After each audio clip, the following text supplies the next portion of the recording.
Hi guys! Welcome back to my channel. I hope you all guys doing well while watching this video. Sa araw na to, wala naman tayo masyadong gagawin. I just want to make some vlog kasi ang aking isang car ay na-drain ng battery. Sad. Oh. No, yeah, so gusto ko siyang palitan kasi we did all the possible things para mapatakbo ko siya. Chinarge ko siya, binoost ko siya, kaya lang talagang drain ng battery. Tsaka meron na kasi talagang problema yung battery ng isang car ko, yung Kia Forte. So I just want to buy new and papalitan natin yon. Okay guys, so samahan nyo lang ako and see you guys later. Drive lang tayo around.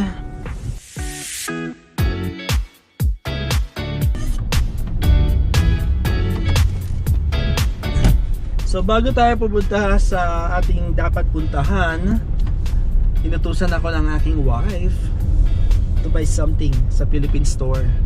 So pupunta muna tayo.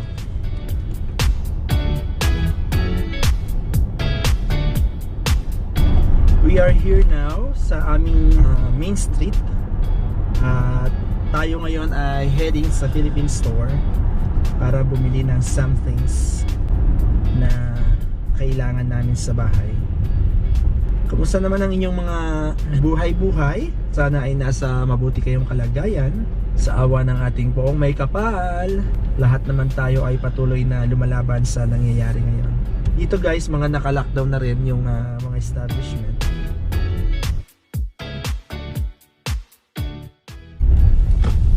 Wow, I don't know if it's open or closed. I guess it's open, yeah. Go on your way.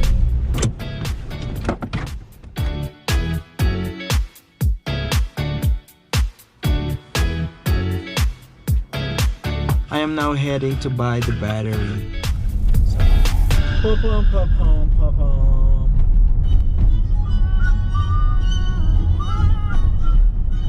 Tell me honestly, would you still love me the same? I got my head spinning, no kidding, I can't pin you down.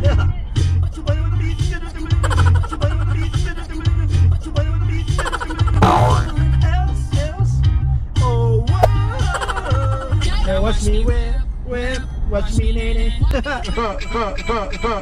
Day I don't feel like doing anything. Will your eyes still smile from your cheek? Maybe we found love right where we are.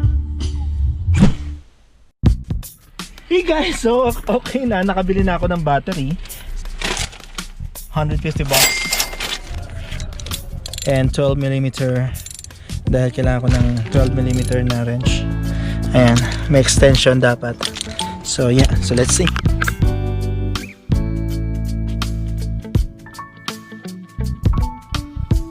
Success. Tanggalin lang natin. Ayan. Para lumuwag. Guys, yeah. Okay, yeah.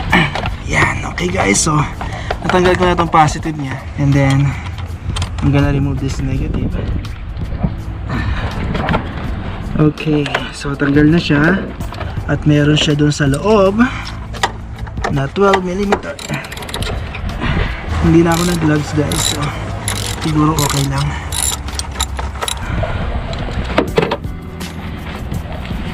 And this one, ang kanyang battery cover.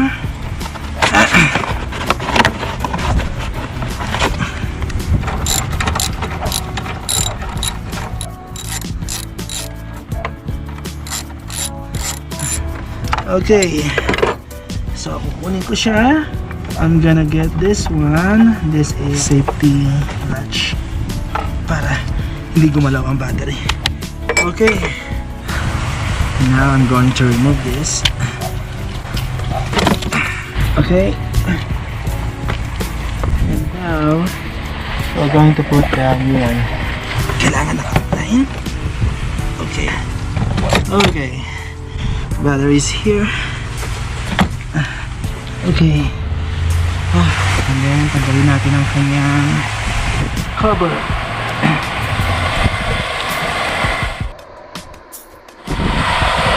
Align natin tong kanyang cover again. Align natin tong safety latch para hindi mag-move ang battery. So bago natin siya higpitan, bago natin i-tighten, kailangan naka-align yung battery dahil baka hindi umabot yung mga wirings, yung connections. So mahalaga yun.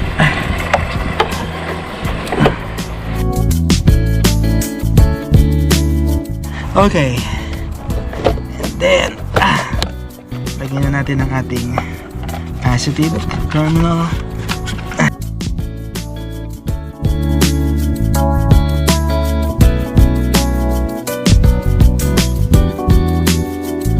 Ayun, meron na ako nakitang ilaw. Sana gumana siya. So since naka-align na siya, kailangan natin higpitan ang kanyang safety latch. Oh my gosh, it's so cold.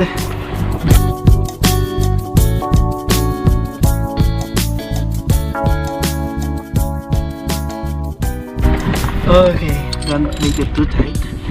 So yan na siya. Okay, it's all good. And this is the old one. Ngayon, test natin kung gumagana na siya. Okay, and this is it. Tignan natin kung talagang ang sira niya isang battery. See.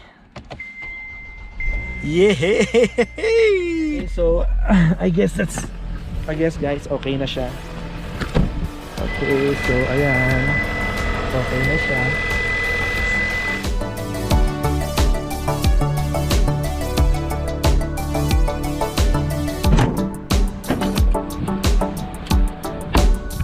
Dito ka muna. Okay guys, I hope you like this video. Sana may natutunan kayo kung paano magpalit ng battery ng inyong sasakyan. And again, this is JLR TV guys. Don't forget to subscribe at hit nyo na po ang notification bell para po manonotify kayo sa aking mga future videos. And again, meron tayong kasabihan, don't look for happiness, create it. Hanggang sa muli, bye bye!